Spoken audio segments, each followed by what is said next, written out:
They abandoned their adopted daughter in the woods when she became disabled, thinking they had rid themselves of the burden forever. But karma doesn't forget. What will happen to those who dared such a desperate act? And what consequences await them?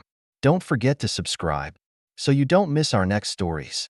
Leave a comment and tell us where you're watching from.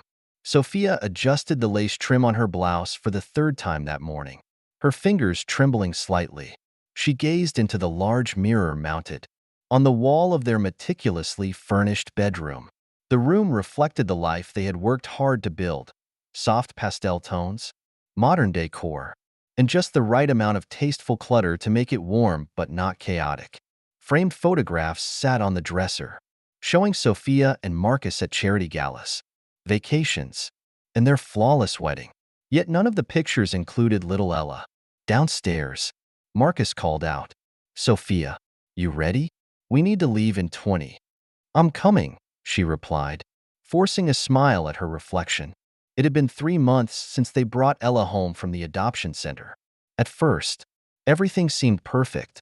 Friends and neighbors praised their decision, marveling at how noble and generous it was for them to adopt a black child into their affluent, white family. Sophia basked in the approval, enjoying the compliments about how they were doing the right thing by giving a child a better life. Those early weeks with Ella felt like a dream. She was cheerful, eager to please, and sweet-natured. Sophia found herself drawn to the child's wide brown eyes, which sparkled with joy whenever she smiled. Marcus, too, initially delighted in their new family dynamic, playing with Ella in the garden and proudly showing her off to their friends. But everything changed when Ella began falling ill. It started with small signs: moments of exhaustion after playing, falling asleep too early, clumsy movements. Then came the pediatrician's diagnosis, an untreatable condition that would eventually lead to paralysis. The doctor's words still echoed in Sophia's mind: cold and clinical, progressive, irreversible. Sophia gripped the edge of the dresser, leaning forward. This wasn't what she had imagined. Adoption was supposed to be a story of redemption and hope, a tale of making a difference.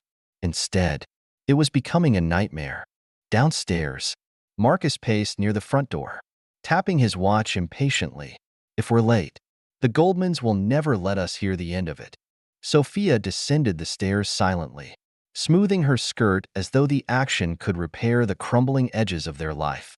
"I'll start the car," Marcus said, grabbing his keys without meeting her eyes. The tension in the air was palpable. In the living room, Ella sat quietly, playing with the stuffed rabbit she took everywhere. In her bright red dress, she looked so small and fragile. Sophia's heart twisted painfully as the girl smiled up at her. "Mommy, will you play with me later?" Sophia hesitated, guilt pressing down on her. "Of course, sweetheart," she whispered, though they both knew it was a lie. The first weeks had felt fulfilling, as though Sophia were the heroine in a feel-good story. But Ella's diagnosis had changed everything. The child now required constant care, and with every passing week, it became harder to maintain appearances. Sophia and Marcus began arguing in hushed voices late at night, careful to stay out of Ella's earshot. "She needs more than we can give," Marcus said one evening, slamming his glass on the kitchen counter. "Do you want to spend the next 10 years wiping her nose and feeding her through a tube? She's a little girl, Marcus, not an inconvenience." Sophia hissed, horrified. Marcus shook his head, his jaw tight. "I didn't sign up for this." Neither of them had, and they both knew it. Weeks passed, and Ella's condition worsened. She needed help moving around the house, and her once bright demeanor dimmed. Sophia grew isolated, unable to leave the house or see friends. Every time they received an invitation to a social event, she felt the crushing weight of having to decline. Meanwhile, Marcus avoided home as much as possible, throwing himself into work and staying late at the office. Their conversations grew colder and shorter, punctuated by frustration and resentment. "You can't keep doing this," Marcus said one evening, gesturing toward the living room, where Ella sat quietly coloring. "It's killing you, Sophia, and it's killing us." "What are you saying?" she asked, though she already knew. "I'm saying maybe she'd be better off somewhere else," somewhere she could get proper care. Sophia's breath caught in her throat. You're talking about sending her away? Look, I know it sounds harsh, Marcus said, running a hand through his hair. But we have to think about our lives too. We can't go on like this. You know I'm right.